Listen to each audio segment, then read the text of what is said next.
vamos continuar? Eu vou passar a palavra para o John. John, nós temos aqui... Diga, amigo. Com o seu poder de síntese, nós temos aqui, primeiro que você retomasse, eu diria até rapidamente, um assunto sobre ontem, que você mencionou ontem com certo detalhe, está no seu segundo livro, que é a reencarnação de Emmanuel. Se é fato confirmado que ele já reencarnou. Espera aí, deixa eu soma aqui. Depois disso, você vai falar para a gente, olha as duas perguntas que eu vou te passar.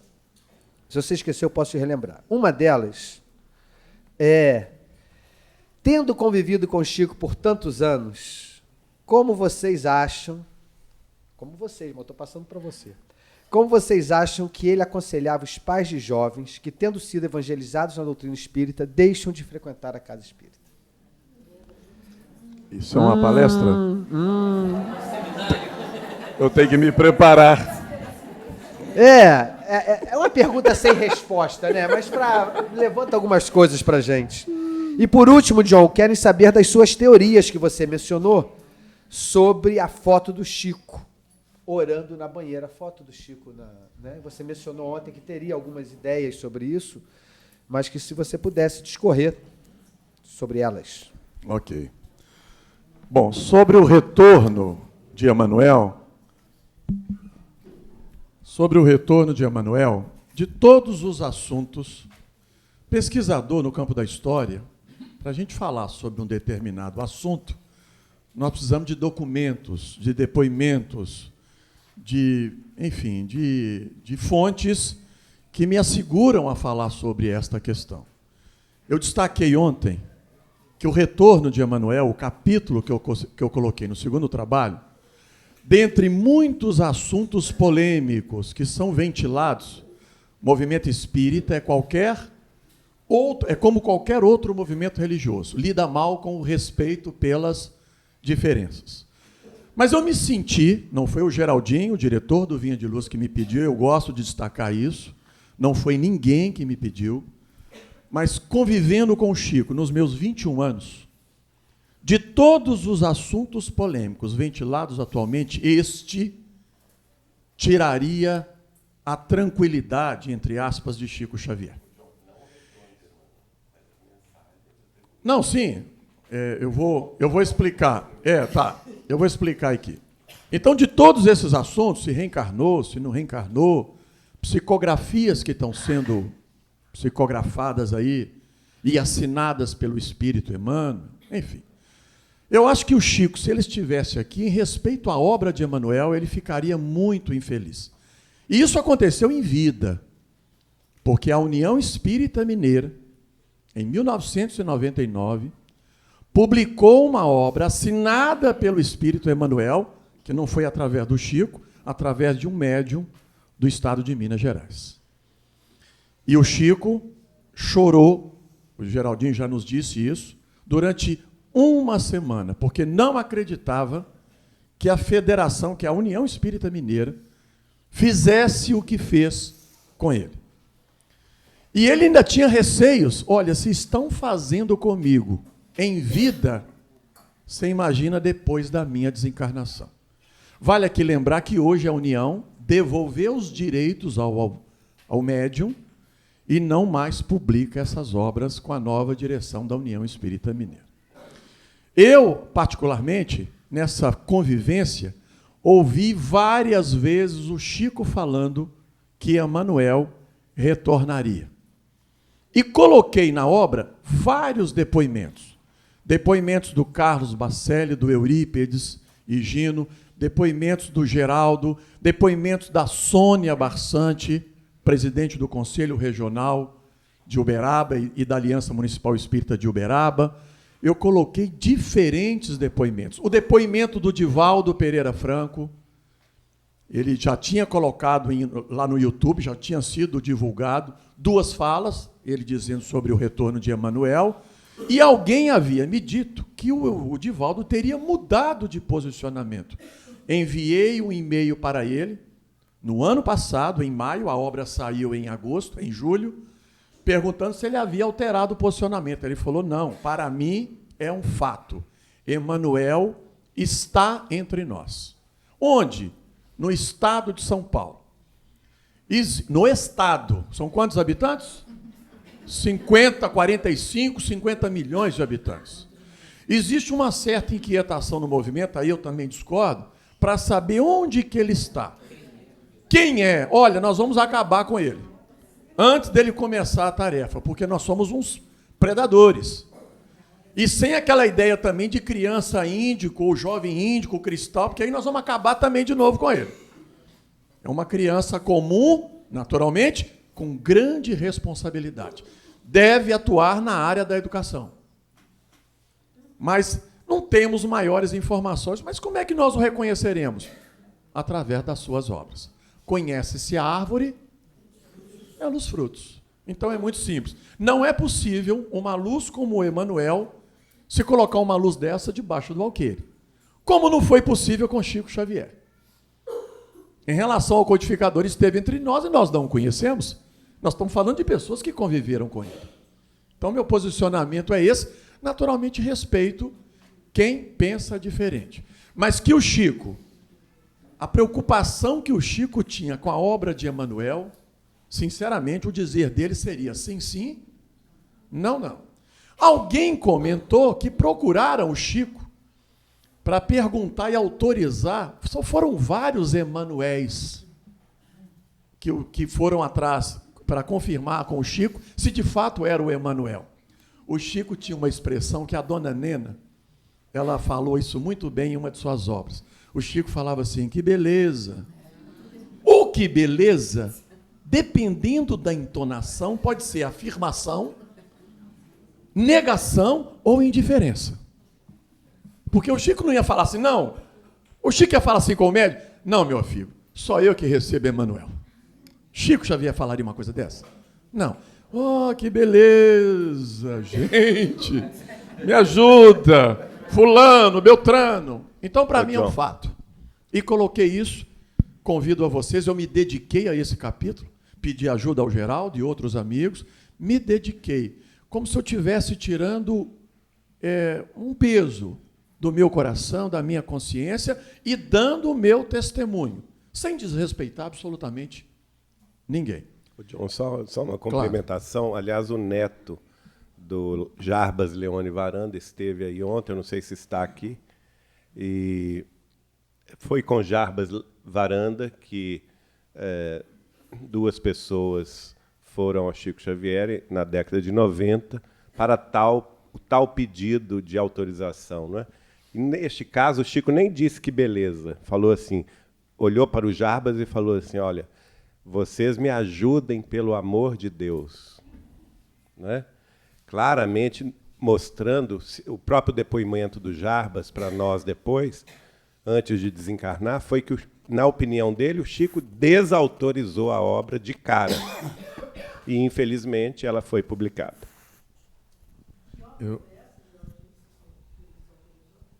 Eu não vou divulgar a obra, desculpa. John, tendo convivido com Chico por tantos anos, como vocês acham que ele aconselhava os pais de jovens que, tendo sido evangelizados na doutrina, deixaram de frequentar a casa espírita? Eu particularmente nunca toquei sobre esse assunto, eu vou falar da minha experiência em 37 anos no movimento. Os discursos religiosos, se nós não tomarmos cuidado, eles estão extremamente moralistas, afastando, inclusive, os nossos jovens das nossas casas espíritas. O discurso lá fora está muito mais sedutor do que os discursos do interior da nossa instituição. Eu acho que aqui valeria uma reflexão. Cada filho, naturalmente, tem o seu tempo. Eu tenho 3.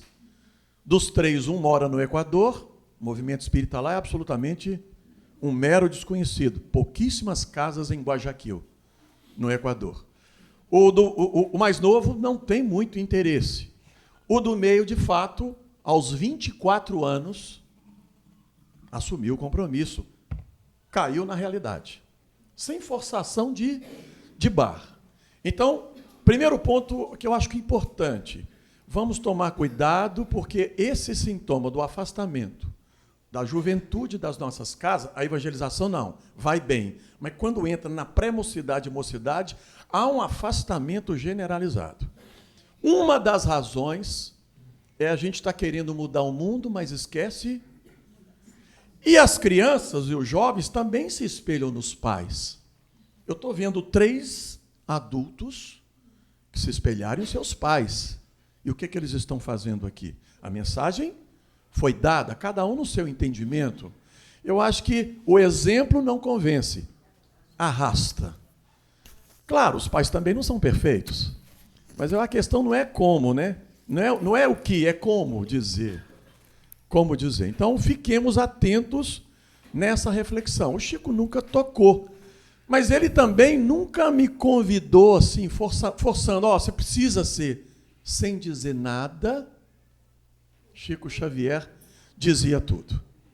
A outra é sobre a banheira, algumas das ideias que você pode... Pois é, a versão oficial é que os repórteres Davi Nasser e Jean Manzon se disfarçaram de repórteres, alguns biógrafos ingleses, outros franceses, dizendo que aquela reportagem não ia ser passada no Brasil.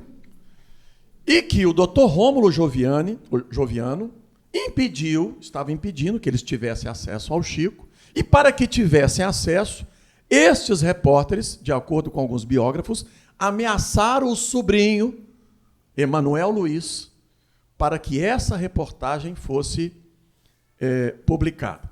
A versão que eu mais gosto é da dona Nena Galves. Emanuel chegou perto, antes dos repórteres chegarem na sua residência, e disse assim para ele: Chico, vem um testemunho aí muito grande, mas você não é obrigado a aceitá-lo. Mas se você aceitar, você trará um grande benefício para o nosso movimento. E pediu, o amigo espiritual, o Emanuel, que nenhum parente estivesse presente na casa, avisando que os repórteres chegariam, explicando a situação, mas que ele não falasse absolutamente nada. Se submetesse a tudo que os repórteres, que se passaram por repórteres estrangeiros, quisessem. Aí não tem nem a figura do Luiz Emanuel, que era o filho da Geni, esposa do José Xavier, que o Chico cuidou até a sua desencarnação.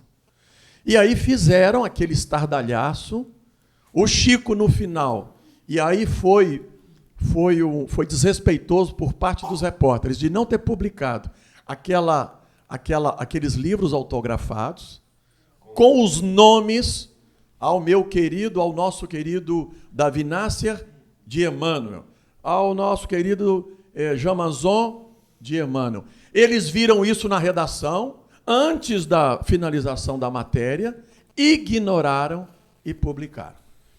E eu disse ontem aqui que foi o maior remorso na vida de Davi Nasser, que publicamente, através da Globo, pediu desculpas a Francisco Cândido Xavier. E também na revista Manchete, né? Mas ele deu uma declaração na TV Globo, em 84, se não me falha a memória. Não foi um eventual, um possível, um sufoco, melhor dizendo que ele passou no helicóptero? Ele, o Davi Nasser. E aí a culpa, né? Ele falou, vou morrer por causa daquilo que eu fiz com o Chico Xavier. E aí ele pediu desculpa, e depois ele, quando aterrizou finalmente, a coisa não aconteceu, ele então veio a público falar sobre isso. Ô, Geraldinho, vamos falar sobre o quê? Ainda sobre as reencarnações do Chico. Época de Jesus, o povo gosta desse assunto, aí, Geraldo? Época de Jesus, se Chico não foi Flávia, podemos pensar quem ele seria? Seria Lívia?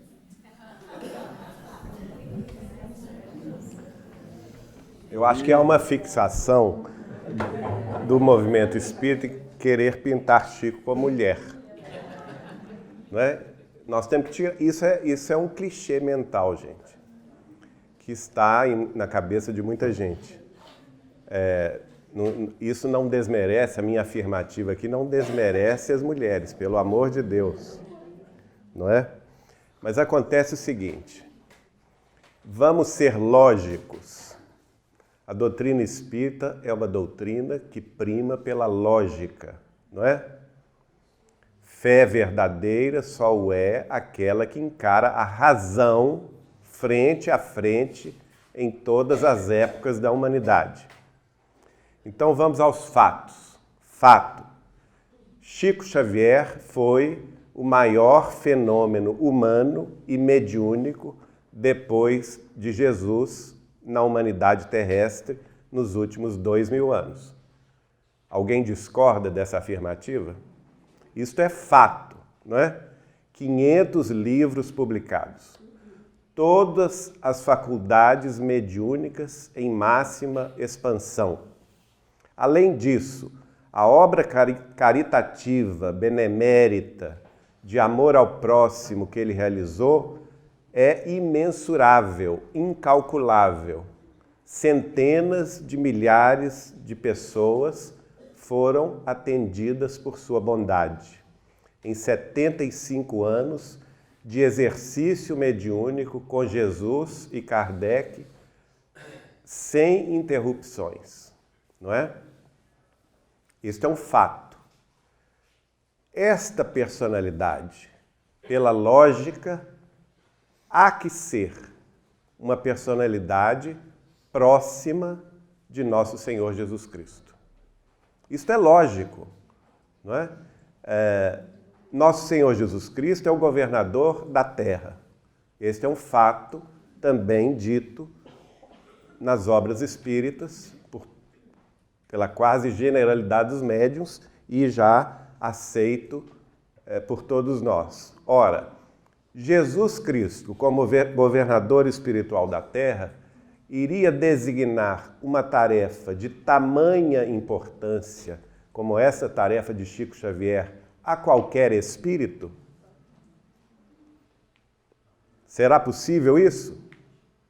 Claro que não. Ele iria designar um de seus, vamos dizer assim, um de seus discípulos ou um de seus apóstolos mais próximos, com o qual ele tivesse absoluta confiança e depositasse nele a certeza de que ele daria conta da tarefa, não é? Outra questão, lógica. Qual que é a tarefa mais fácil? A de Chico Xavier na Terra, passando por que ele passou, nesses 92 anos de existência, ou a de Emmanuel no mundo espiritual, coordenando essas tarefas? Qual que é a mais fácil? A de Emmanuel, não é? Qual que é a tarefa mais difícil? Qual que é o fronte da batalha? Qual o espírito que deve ser convocado para a tarefa mais difícil? O espírito mais forte. Sem dúvida nenhuma, Chico Xavier é o espírito mais forte dessa dupla. Estava no fronte de batalha aqui na Terra e veio para dar cumprimento a esta tarefa. Eu tenho convicção absoluta de que Chico Xavier é um dos apóstolos de Jesus e cito o nome dele, João Evangelista. Por que eu cito o nome dele? Por várias razões. Existem mensagens espirituais que ele mesmo recebeu, que são claras a respeito deste assunto, não designando ele, Chico Xavier, como apóstolo do Cristo, mas designando a encarnação dele anterior, Allan Kardec. Por exemplo, Emmanuel, no livro A Caminho da Luz, diz a respeito da reencarnação de Kardec: um dos mais lúcidos discípulos baixa ao planeta para dar cumprimento à tarefa do Consolador prometida pelo Cristo. Um dos mais lúcidos discípulos do Cristo. Todas as vezes que o espírito de Humberto de Campos se refere a Allan Kardec em inúmeras mensagens, ele se refere da seguinte maneira: o apóstolo que foi Allan Kardec. Não é? Uma afirmação do espírito de Humberto de Campos. Numa delas, inclusive, a mensagem belíssima que se chama Kardec e Napoleão. Na outra, mais impressionante ainda, é aquela que está no livro Crônicas de Além-Túmulo, se não me engano, 15. Capítulo 15, chamado a Ordem do Mestre. E essa mensagem é de uma clareza tão grande, porque Jesus, antes do raiar do século XIX, chama à sua presença o apóstolo querido, que é João Evangelista. Isso é narrado pelo espírito de Humberto de Campos. E o espírito de Humberto de Campos diz que Jesus, chamando João Evangelista, toma conta a João Evangelista sobre os rumos do cristianismo na Terra. Ora, aí você pensa assim, isso é antidoutrinário? Se Jesus, segundo a obra de Kardec, é o guia e modelo para a Terra, como que em 1799, por aí, 1790, ele vai tomar conta sobre o rumo do cristianismo na Terra? Então ele não sabia o que havia acontecido em 1800 anos de cristianismo? Claro que sabia, mas ela só se completa, essa mensagem, se nós lermos o final do Evangelho de João, em que João conta claramente que Jesus, foi a última vez que Jesus estava materializado, conversando com ele. Ele, João, se refere a ele mesmo como o apóstolo querido, ou como o discípulo querido, desculpe. E nesse momento Pedro se enciuma da conversa dos dois, chega perto, Jesus dá um passa fora em Pedro, fala com ele, que te importa que eu quero que ele, João Evangelista, fique até que eu volte. Segue-me tu, de Jesus a Pedro. Então, dá um passa fora em Pedro. Mas ao dar o passa fora em Pedro, Jesus revela uma coisa interessante, que ele, Jesus, queria que João Evangelista ficasse na terra até que ele, Jesus, voltasse. Né? E tanto é assim que o próprio João Evangelista vai dizer o seguinte, e todos naquela época, eu vou dizer aqui com as minhas palavras, que a cabeça não guarda os detalhes, mas em todos naquela época ficaram a dizer que o discípulo amado não morreria. Mas isso não é possível, nós sabemos que é a lei natural dos corpos, né? E ele termina o seu evangelho de João, hein? Ele termina o seu evangelho dizendo, se todos os feitos de Jesus fossem reunidos em livros, nem todos os livros da terra seriam capazes de contê-los. Olha só, João Evangelista termina o seu evangelho falando em livros, né? A tarefa de Allan Kardec e Chico Xavier é a tarefa do livro espírita. E na mensagem, então, a ordem do mestre, Jesus chama, e tomando contas a João Evangelista. Como anda, meu filho? Quando o rumo do cristianismo na terra. E João está desanimado. Ah, mestre, não tem jeito. Porque os seus enviados foram mortos, foram queimados, foram perseguidos. Né? Aquela instituição em que nós depositávamos esperanças para levar a tua mensagem se ligou aos poderes temporais, em se referindo à Igreja Católica e o imiscuir-se da Igreja, instituição, com os poderes do Estado ao longo dos séculos. E Jesus fala com ele, mas você está pessimista? E João baixa a cabeça dizendo que sim. E Jesus o adverte dizendo o seguinte, pois eu não estou pessimista. Se os meus enviados até agora foram mortos, foram perseguidos, agora mandarei que os mortos falem. De hoje em diante, meu João, fala Jesus, de hoje em diante, meu João, descerrarás para a vida terrestre os véus que encobrem a noite triste dos túmulos, revelando a vida eterna. Quer dizer, Jesus chama João Evangelista para assumir a tarefa do Consolador. E logo depois ele reencarna, como Allan Kardec, codificando a doutrina, desdobrando a obra no século XX em Chico Xavier. E há outras mensagens, por exemplo, eu mesmo fiz a coordenação editorial do livro Chico Xavier, Mandato de Amor, em que nós reunimos mensagens inéditas de Chico Xavier, recebidas em Belo Horizonte, especialmente na União Espírita Mineira.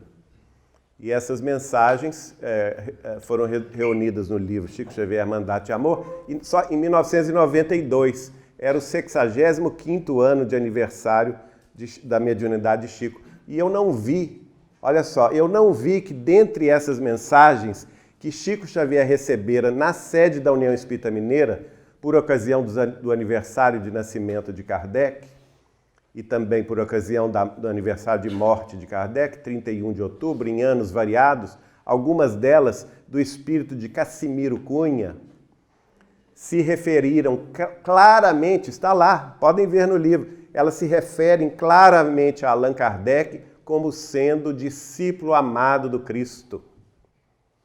E quando diz isso, Cassimiro Cunha ainda nos convoca, espíritas, a seguir os exemplos do discípulo amado do Cristo. Ora, quem é o discípulo amado do Cristo?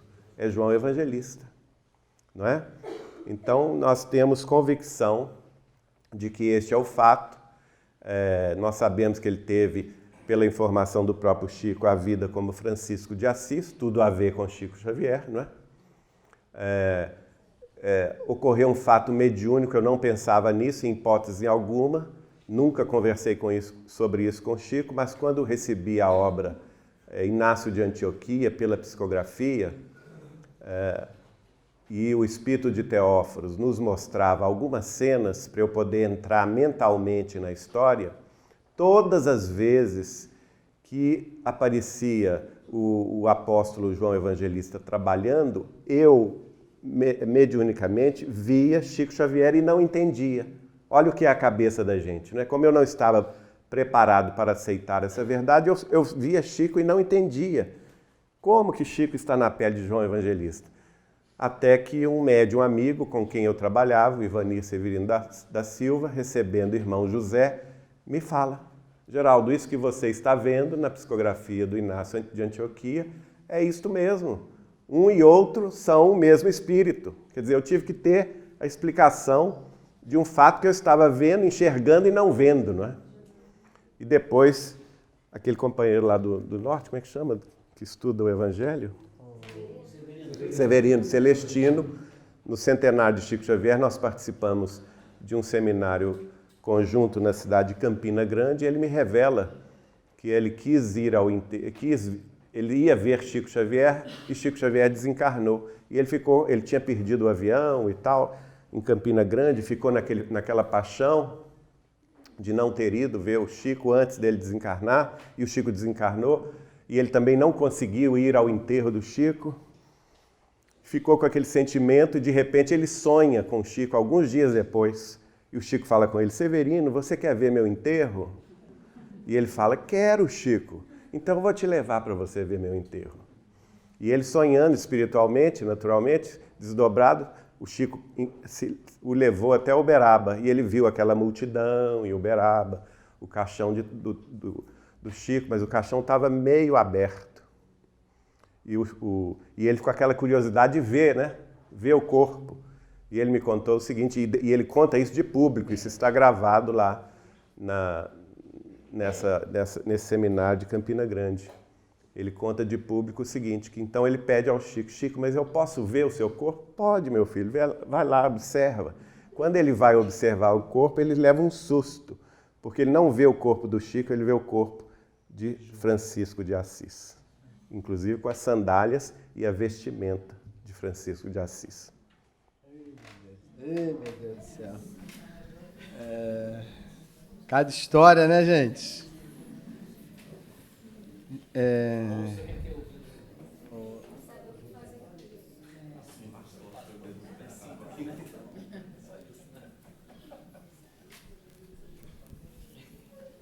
John.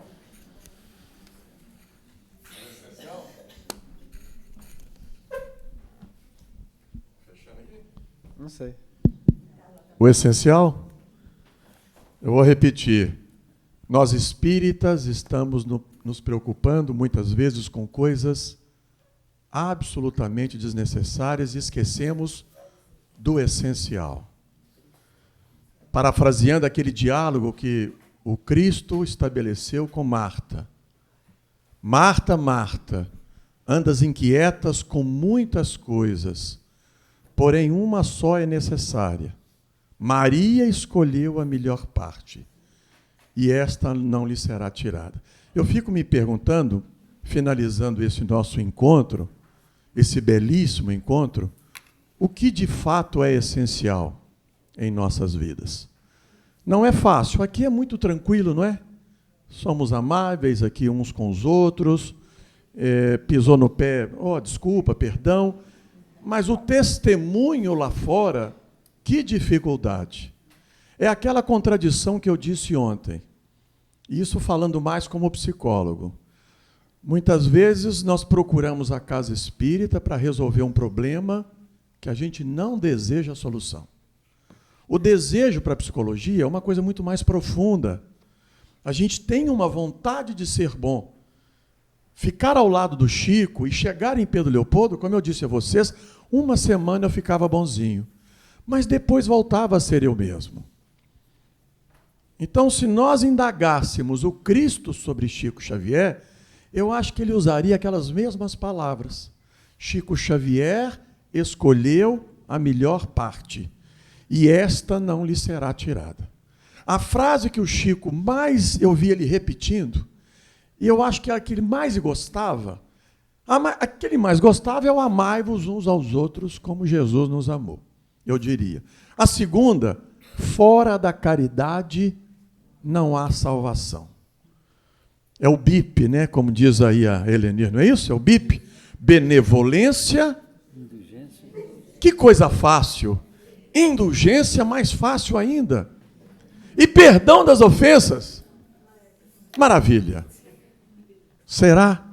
Né? Que dificuldade para conseguir perceber o outro como ele é, para não se achar mais do que efetivamente é.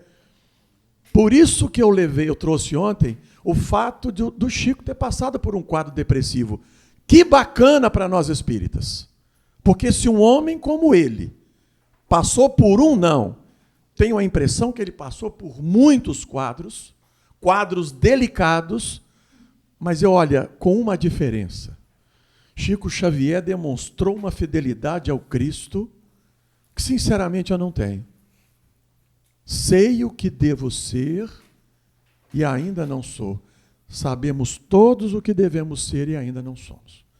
Para finalizar, Espiritismo hoje, com todo respeito aos antigos, aos atuais trabalhadores, é falar de Jesus, precisamos falar de Jesus em nossas casas espíritas, como guia e modelo. É o exemplo mais perfeito aqui na Terra. O exemplo perfeito aqui na Terra. Para nós, a maior referência. E a única deveria ser a nossa única referência.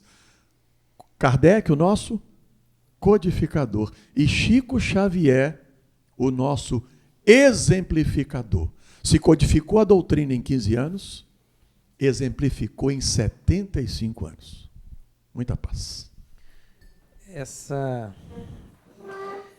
Isso que o John estava falando, né, da importância de falarmos para Jesus, me veio aquela frase do Chico, né, que nós não podemos perder a oportunidade de falar de Jesus para uma criança.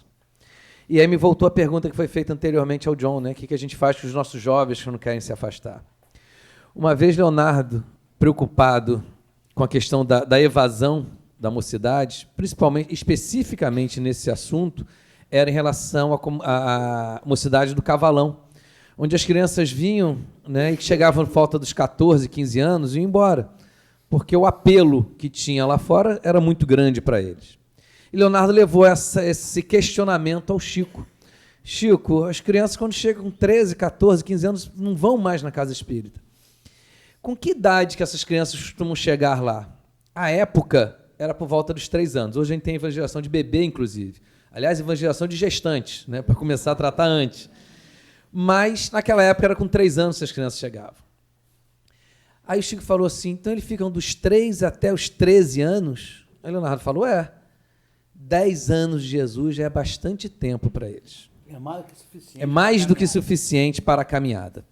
Então, a gente pensa o seguinte, nós, né, usando a expressão de Jesus, deixai vir a mim os pequeninos e não os impeçais, nós temos uma responsabilidade muito grande em trazer essas crianças. Eu, como pai, eu consigo obrigar meu filho de 3 anos a vir à evangelização.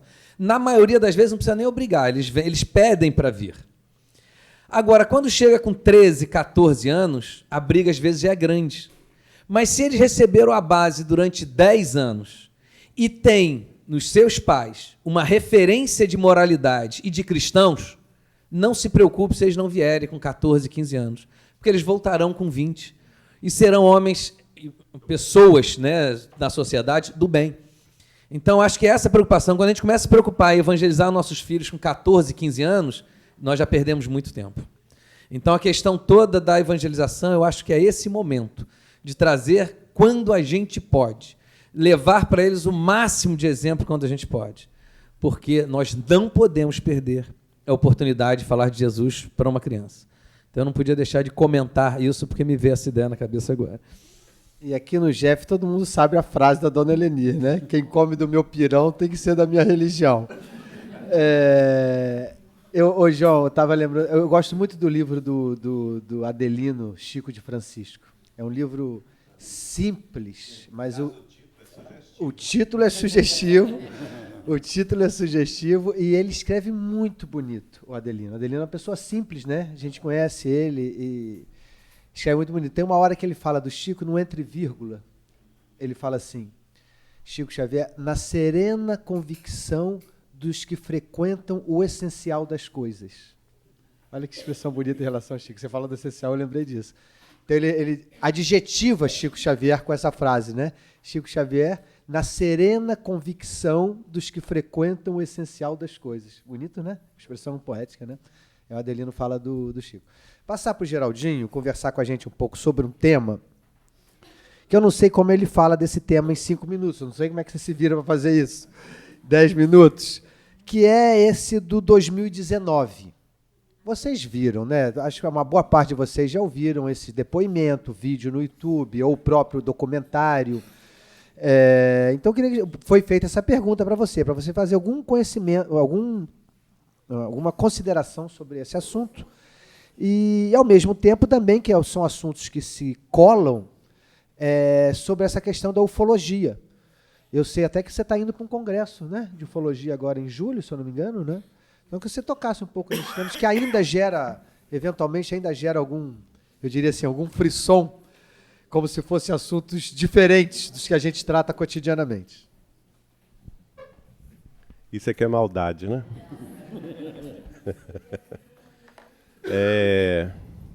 Então, vamos ordenar aqui o pensamento. Nós falávamos sobre a questão da lógica e a questão da importância do espírito que foi escolhido para desempenhar uma missão. E essa missão de suma importância para o desenvolvimento da própria Terra, da comunidade terrestre, encarnada e desencarnada em seus diversos planos de vida. Por quê, gente? Porque nós estamos na chamada transição planetária. Isso é pacífico, não é? Eu acredito que não exista ninguém na doutrina espírita que discorde desta afirmativa. A nossa Terra está em plena transição planetária.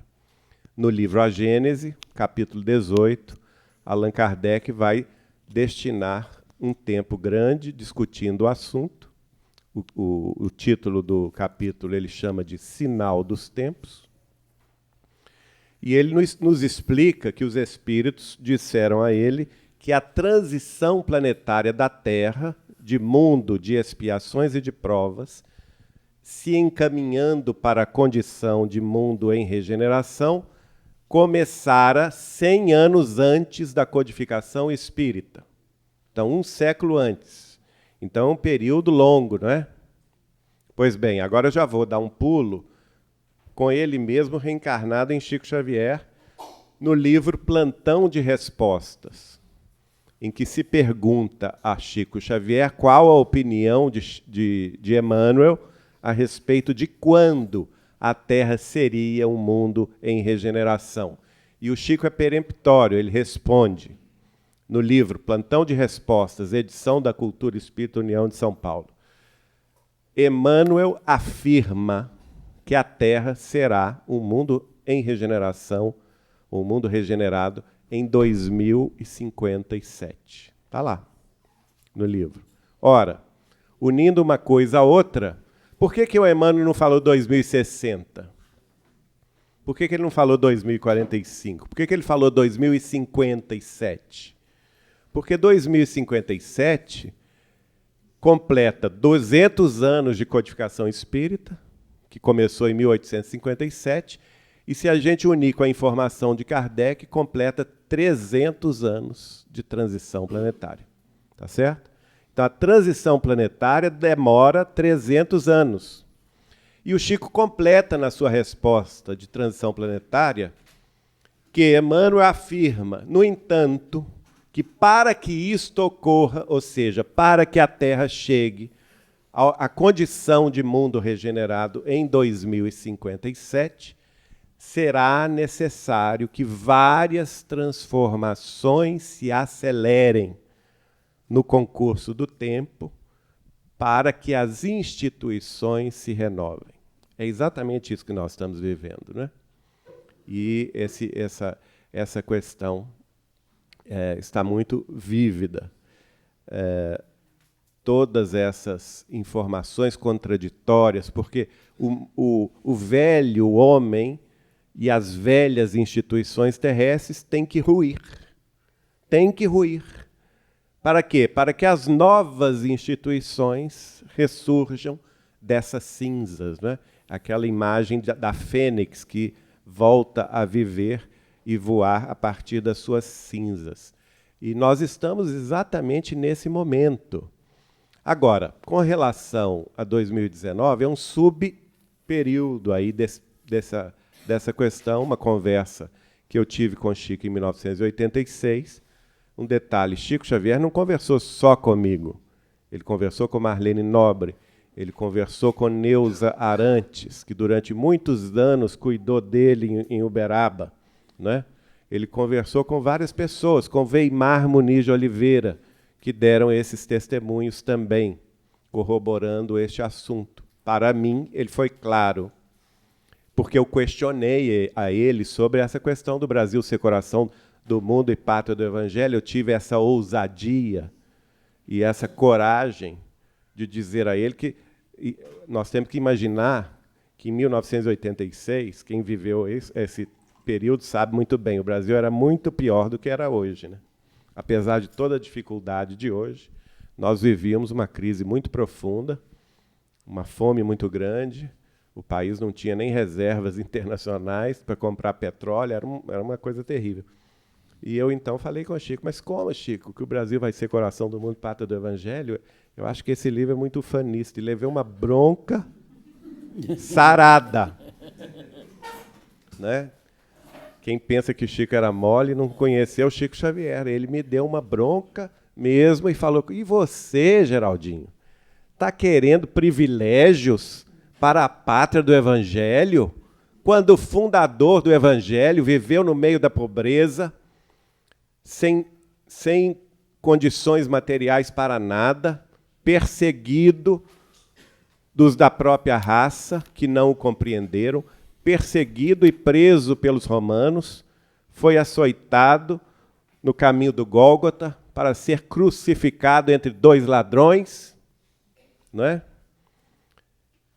E você está querendo privilégio para a pátria do Evangelho, por quê? O fundador do Evangelho não teve privilégio algum.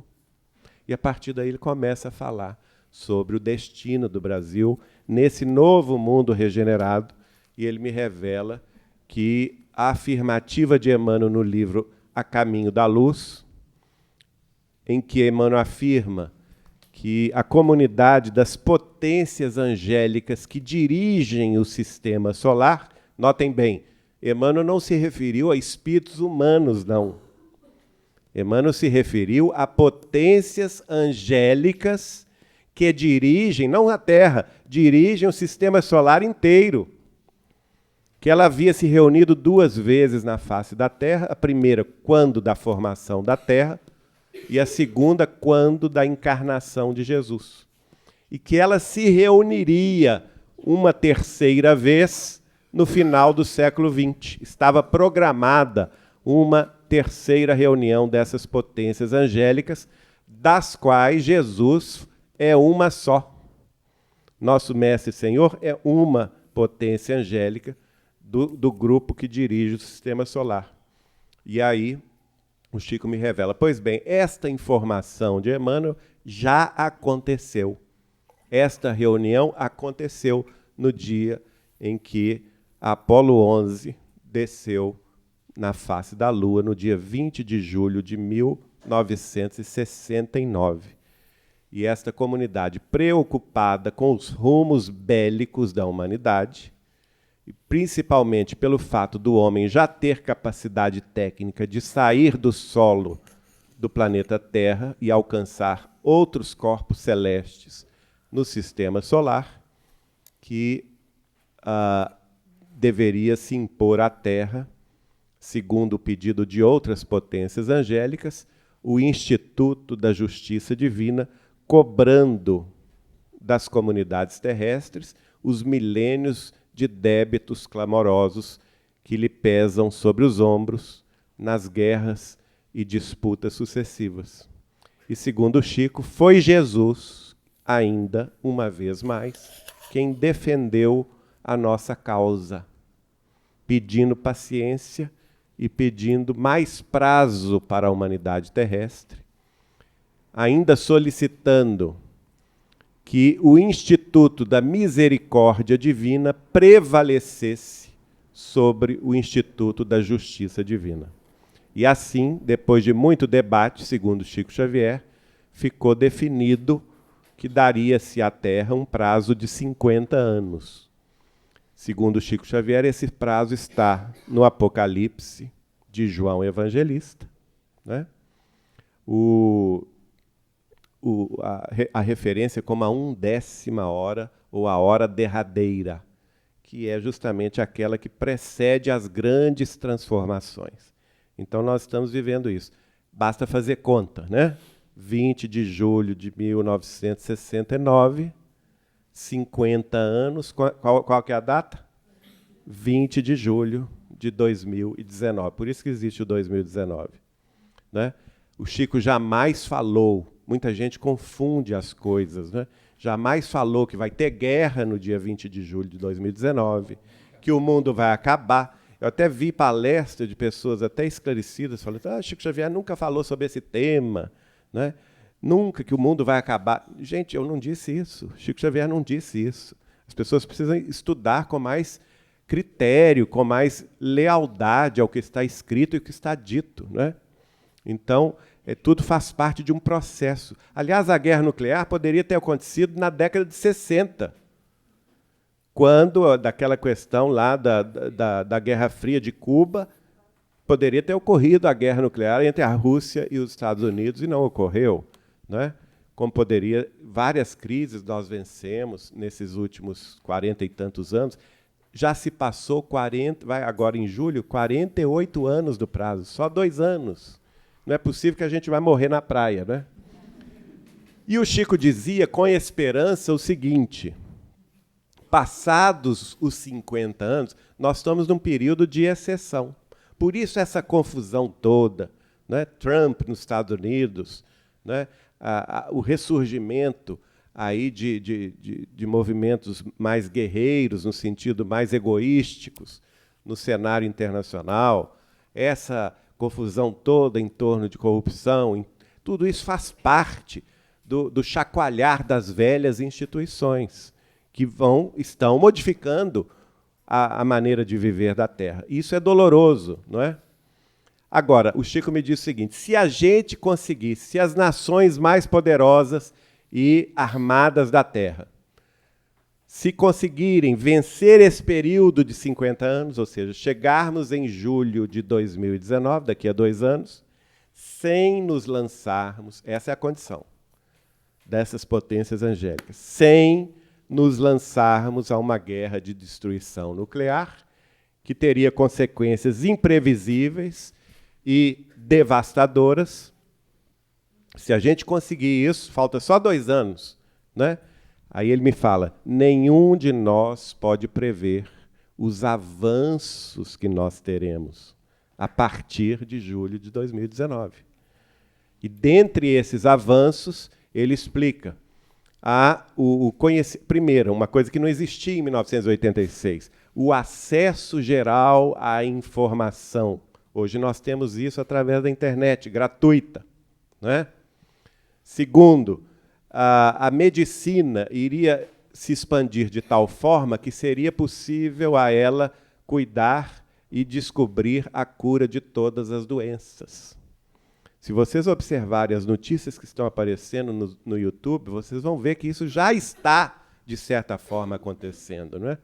Descobertas fantásticas no campo da medicina, nas universidades de todo o mundo, têm dado um avanço a respeito do tratamento das doenças inimaginável. Terceiro ponto que o Chico falou: até hoje, até julho de 2019, as civilizações extraterrestres que nos protegem, a pedido do Chico, não a pedido do Cristo, não têm autorização de se comunicar abertamente, se mostrar abertamente com as coletividades terrestres. Por quê? Porque nós ainda não merecemos isto. Nós ainda não merecemos isto. Aliás, várias mensagens de Humberto de Campos nesse sentido são dadas, viu? Humberto de Campos fala da visita dele à civilização marciana, e no final da mensagem ele diz: nós terrestres não merecemos ainda o contato direto com esta civilização 1000 anos à nossa frente. Enfim, e Chico então diz o seguinte: nós só vamos merecer esta bênção se vencermos o prazo sem guerra nuclear. Ou seja, daqui a 2 anos, passada esse prazo de 50 anos, não tivermos guerra nuclear na Terra, nós passaremos, é como se a gente subisse um degrau coletivo, não é? E a partir daí Jesus autorizaria um contato mais amplo. Aliás, eu quero dizer o seguinte: é incrível que o movimento espírita organizado tenha tanta resistência com um tema chamado pluralidade dos mundos habitados. Aliás, este tema é definido por Allan Kardec como um dos 14 princípios básicos da doutrina espírita no Livro dos Espíritos. Qual o problema? Pluralidade, está lá, claro, vai estudar. Pluralidade dos mundos habitados significa que os mundos têm suas humanidades, têm os seus habitantes. Qual é a resistência mental que muita gente tem em relação a esse tema, não é? E é preciso estudar mais a fundo essa questão. Agora, no dia 24 de junho, a ufologia terrestre completou 70 anos de existência. 70 anos. 24 de junho, gente, é dia de quem? É dia de João Batista. João Batista é o quê? O precursor do Cristo. O mensageiro do quê? Da verdade. Né? E nós sabemos que é também o Espírito da Verdade. O médio intérprete do pensamento do Cristo. Não é coincidência que a ufologia vai ser inaugurada no dia 24 de julho, não. Tem toda uma programação. 24 de junho, desculpa. Que é essa questão. Portanto, a ufologia tem 70 anos de existência na face terrestre. Uma ciência nova, não é? 70 anos não é nada. A ufologia pretende estudar o quê? O contato com a vida com os objetos voadores não identificados em vários graus. Primeiro grau, segundo, terceiro, quarto e quinto. E alguns falam até em sexto e sétimo. O primeiro grau é apenas aquele que tem a visualização de um objeto voador não identificado. O segundo grau, não somente... mas esse objeto não tem nenhuma relação com a pessoa que está vendo. No segundo grau, esse objeto é visto e interage com a pessoa que está vendo. No terceiro grau, esse objeto não somente é visto e interage com a pessoa que está vendo, mas aqueles ocupantes desses objetos são visíveis para quem vê. Tem um contato pessoal com quem vê, né? E assim sucessivamente. No quarto grau, a pessoa que vê é convidada a entrar na nave e a viajar na nave. Isso tudo é objeto do estudo da ufologia. Nós teremos o 21º ou 2º, não sei, Congresso de Ufologia em Belo Horizonte, nos dias 20, 21 e 22 de julho, e eles me convidaram a falar sobre os contatos de terceiro e quarto graus de Chico Xavier. Né? Então, é uma ciência que está em andamento. Detalhe, 90 anos antes da existência da ufologia, Allan Kardec dizia e codificou as informações que há a pluralidade dos mundos habitados. Portanto, com antecedência de quase um século, a doutrina espírita afirma a existência de civilizações extraterrestres. E no primeiro programa Pinga Fogo, é Chico Xavier, na Rede Tupi de São Paulo, que é a primeira pessoa de orientação religiosa, o primeiro, vamos dizer assim, a pessoa de projeção religiosa no mundo inteiro, que tem coragem de afirmar numa rede ao vivo de televisão, rádio e televisão, que é o Diários Associados, na TV Tupi de São Paulo, a existência de civilizações extraterrestres. E o Chico vai dizer o seguinte, na sua fala, que nós precisamos entender que fazemos parte de uma família universal. Né? O Chico disse, nós temos o áudio e o vídeo do Chico dizendo isto, 1971. Não é? Então, isso precisa ser mais divulgado, estudado. Aliás, Kardec diz o seguinte, que a doutrina espírita é uma doutrina que não estava dando a última palavra, estava dando a primeira palavra, e que ela acompanharia o desenvolvimento da ciência terrestre. Ora, a ciência terrestre de Kardec até hoje deu um salto enorme. Né? Nós temos aí a astrofísica, nós temos a física quântica, né? Nós temos aí estudos de astrobiologia, nós temos a própria ufologia. Isso tudo faz parte do conhecimento científico que avançou a humanidade muito além dos conhecimentos científicos da época de Kardec. E nós precisamos acompanhar esses desenvolvimentos a tal ponto que Kardec diz o seguinte, se a ciência amanhã disser uma coisa que não está na obra da codificação, fiquem com a ciência. Por quê? Porque a ciência é o fruto da pesquisa, do esforço humano para conhecer a verdade.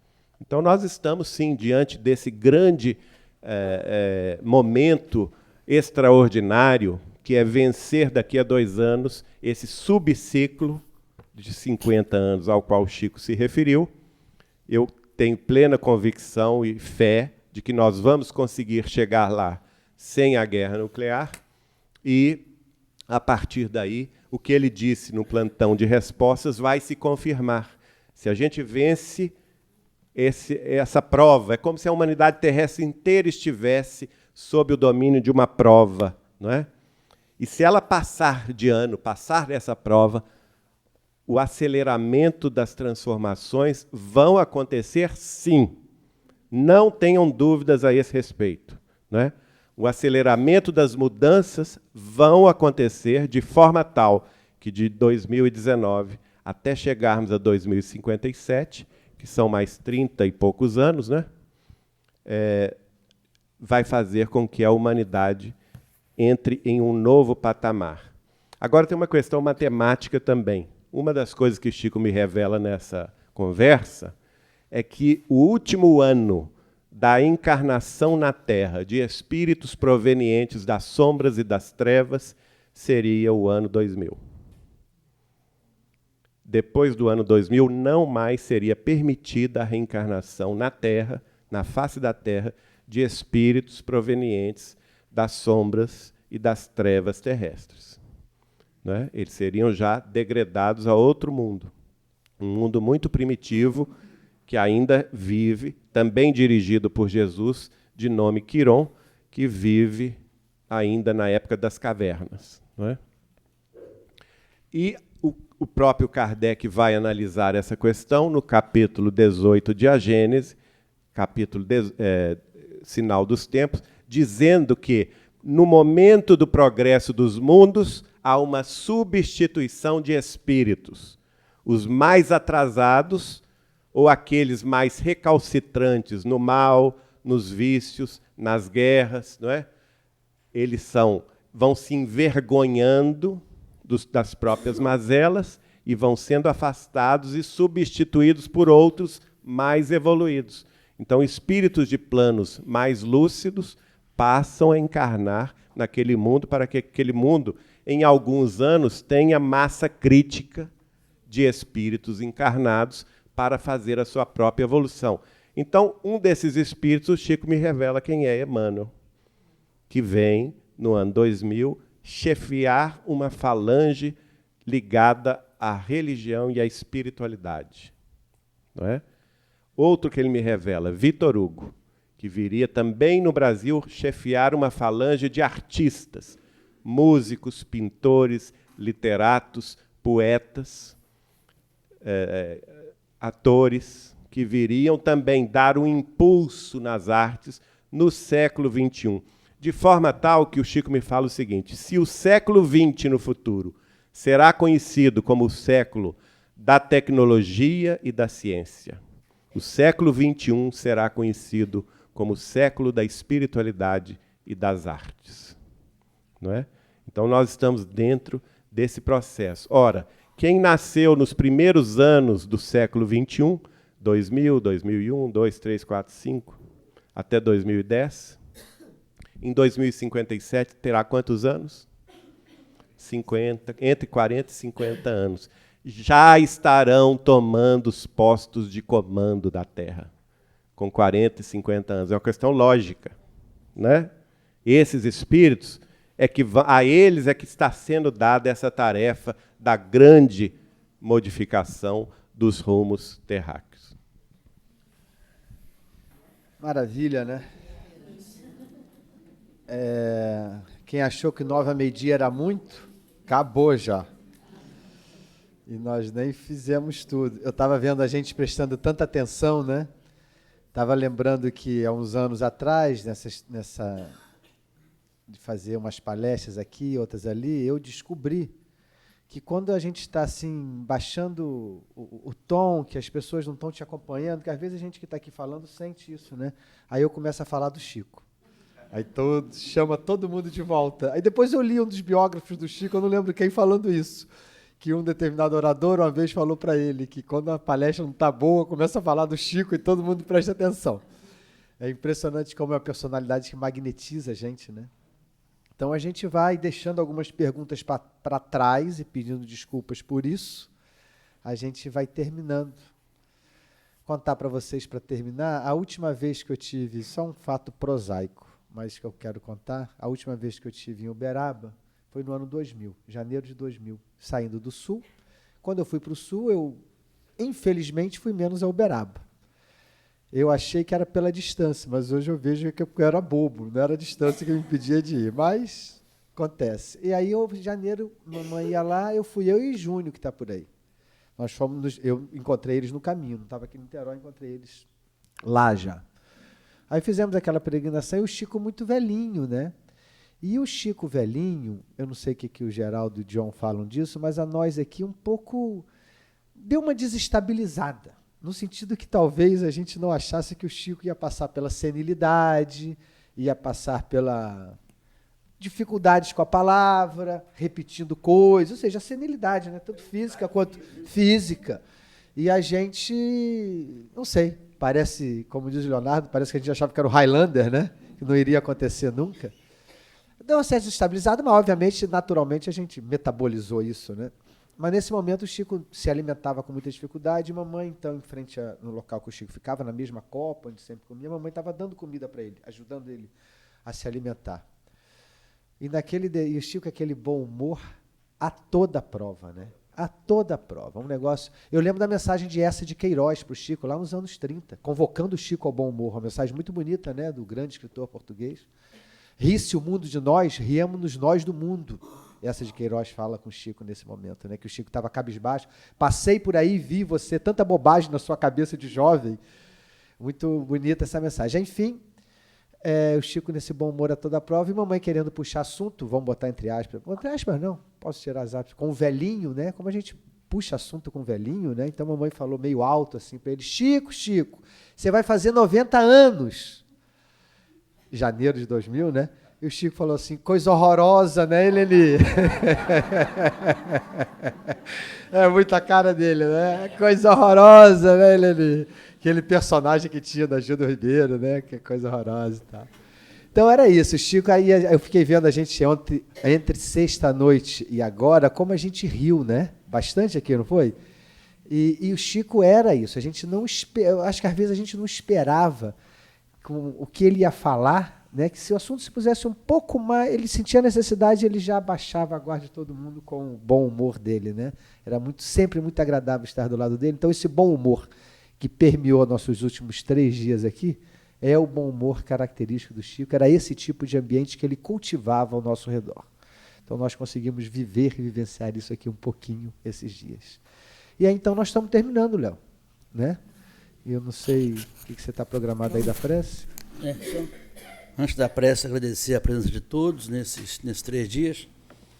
Tenho a certeza, pelo comentário, pelos olhares de cada um de vocês, que agradou a todos. Então vamos levar essa lembrança, mas mais intenso ainda, as lições de Chico para as nossas vidas. No grupo espírita, na nossa relação na sociedade. Nós temos que refletir muito, porque a mensagem do Chico, temos dito, todos eles concordam, é muito maior do que nós podemos imaginar ainda. Nós não temos dimensão exata do que representa a vinda de Chico Xavier ao planeta. Mas na medida que formos melhorando, vamos ter pouco a pouco essas informações clareadas na nossa mente, quer estejamos no corpo físico ou desencarnados. Não há problema. O compromisso com Cristo é um compromisso eterno. Nós temos dito aqui no Grupo da Fé por diversas vezes que entramos num caminho sem volta em direção a Jesus. Podemos questionar com que velocidade estamos fazendo isso, mas é um caminho que não tem mais um retorno. O que seria de nossas vidas se não tivéssemos o Cristo como ideal, como meta? E entre o Cristo e cada um de nós existe Chico Xavier, trazendo detalhes, informações, explicações do que Jesus deseja e quer de cada um de nós. Então agradecemos sinceramente a presença de todos, a boa vontade de estarem aqui sexta-feira, sábado, domingo, a boa vontade imensa do Geraldo, do John, em estar aqui, a Renata, a esposa do John, um abraço para ela também, em estar aqui com o maior carinho, com a maior boa vontade. Então vamos encerrar com a prece para que possamos concluir nosso evento.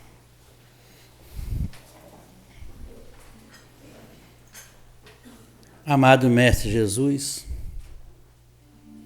ao nos aproximarmos do término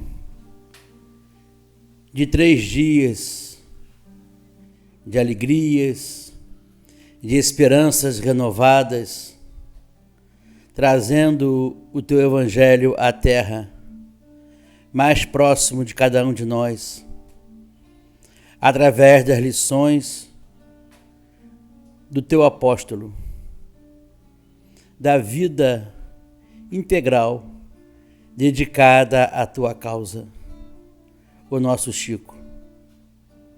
Nos sentimos pequenos, Senhor, pequeninos, diante de tanta grandeza, de tantos exemplos. Mas, ao mesmo tempo, surge a esperança renovadora dentro de cada um de nós. Que podemos fazer, que devemos fazer, que faremos em prol do Teu Evangelho, transformando-nos pouco a pouco, momento a momento, diante das dificuldades que enfrentamos no mundo, que enfrentaremos, e ao lembrarmos de como Chico Xavier agiria. O que faria o Chico? E a solução surgirá clara, motivadora em nossos pensamentos. Não temos palavras, Senhor, para agradecermos esses momentos. Podemos dizer com certeza que há um pedaço do céu na terra. Diante de tantas dificuldades, tanta violência, de tanta incerteza, cada vez mais temos a convicção de que o Teu Evangelho é o único caminho seguro para cada um de nós. Eu sou o caminho, a verdade e a vida. Ninguém irá ao Pai se não for por mim. Essas palavras ecoam, Senhor, com convicção dentro de cada um de nós. Que possamos sair desta casa refletindo sobre tudo que ouvimos, ampliando as nossas mentes para as percepções maiores que os Teus emissários trazem para cada um de nós. O nosso muito obrigado. O abraço carinhoso, fraterno, sincero ao nosso Chico. Por tudo que deixou, por tudo que fez e continua fazendo em prol do Teu Evangelho aqui na Terra. Que a Tua paz, divino amigo, possa nos acompanhar de retorno ao nosso lar. E lá chegando, distribuindo-a com os nossos que lá se encontram. Fique conosco, Senhor, agora e todo o sempre, que assim seja.